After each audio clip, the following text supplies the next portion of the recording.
So let's talk about a tale of two witnesses.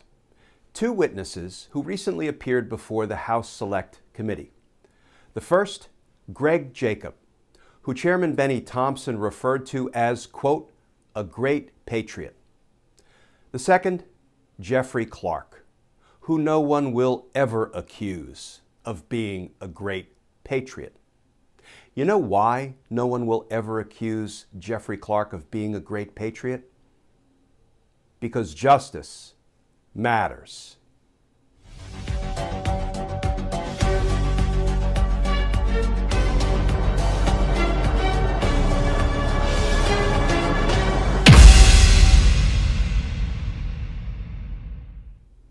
Hey all, Glenn Kirshner here. So let's talk about a tale of two witnesses. The first, Vice President Pence Chief Legal Counsel, Greg Jacob, and the second, former DOJ official and Trump co-conspirator, Jeffrey Clark. These two men appear to have chosen two very different paths in connection with the House Select Committee's investigation into the insurrection. First, here's the reporting about Greg Jacob. Pence's former chief counsel speaks to House January 6 committee. And that article begins, Greg Jacob, who served as then Vice President Pence's chief counsel, is the latest member of the former vice president's team to speak with the House Select Committee investigating the January 6th attack on the Capitol. He was spotted leaving the room where the committee interviews witnesses in its investigation on Tuesday. And friends, he testified for more than 8 hours. And here's what Chairman of the House Select Committee, Representative Bennie Thompson, said, quote, "We're glad he came.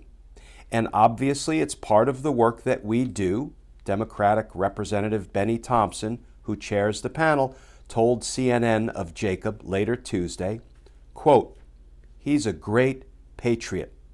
He loves this country, more so than other people who don't." So let's turn to some of those other people who don't.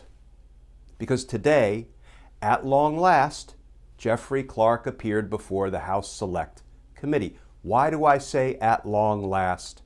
Well, let's follow Jeffrey Clark's dithering and dodging on his way to the House Select Committee interview room. Here are just some of the headlines. From back in November, January 6 panel, former DOJ official Jeffrey Clark fails to cooperate in testimony. This from December, former Trump DOJ official set to plead the Fifth before January 6th committee. Then, January 6th committee moves to hold former DOJ official in contempt, but also gives him a last chance to cooperate. Then, Jeffrey Clark's deposition postponed due to alleged medical condition.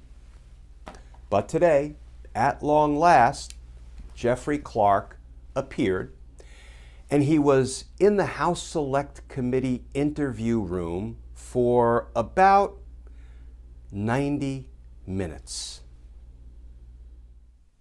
90 minutes. Was 90 minutes enough time for Jeffrey Clark to testify about how he conspired with Donald Trump to corruptly overturn the election's results?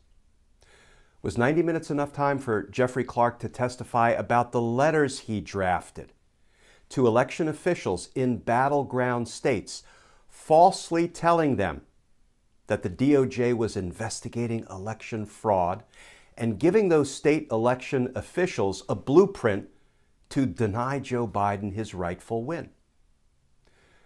Was 90 minutes enough time for Jeffrey Clark to testify about how he corrupted and weaponized the Department of Justice in an attempt to unconstitutionally install Donald Trump for a second term?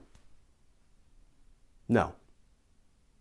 But 90 minutes was probably plenty of time for Jeffrey Clark to invoke his Fifth Amendment right against self-incrimination a few dozen times.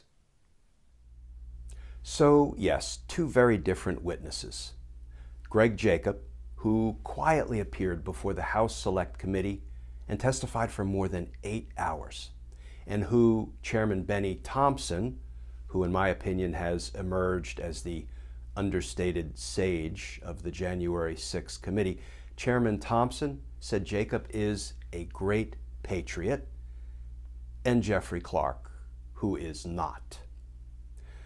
But the good news, friends, is that with more than 475 witnesses thus far who have cooperated with the January 6th committee's investigation, and only a handful of people who have not, Bannon and Meadows and Scott Perry and Jim Jordan and a few others, it's clear we have a whole lot more Greg Jacob types and relatively few Jeffrey Clark types.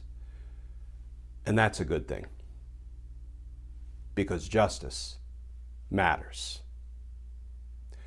Friends, as always, thank you for tuning in to these daily videos. Justice Matters is up and running 7 days a week. We post a legal analysis video every day, and as you may know, it's an all-volunteer effort. So if you have any interest in more formally supporting our efforts, our mission, our content, you can go over to patreon.com, sign up to become a patron, and if you do, I will send you some Team Justice and Justice Matters stickers and a personal handwritten note of thanks, and you'll also get all sorts of behind-the-scenes stuff about how we operate here at Justice Matters. And as always, folks, please stay safe, please stay tuned, and I look forward to talking with you all again tomorrow.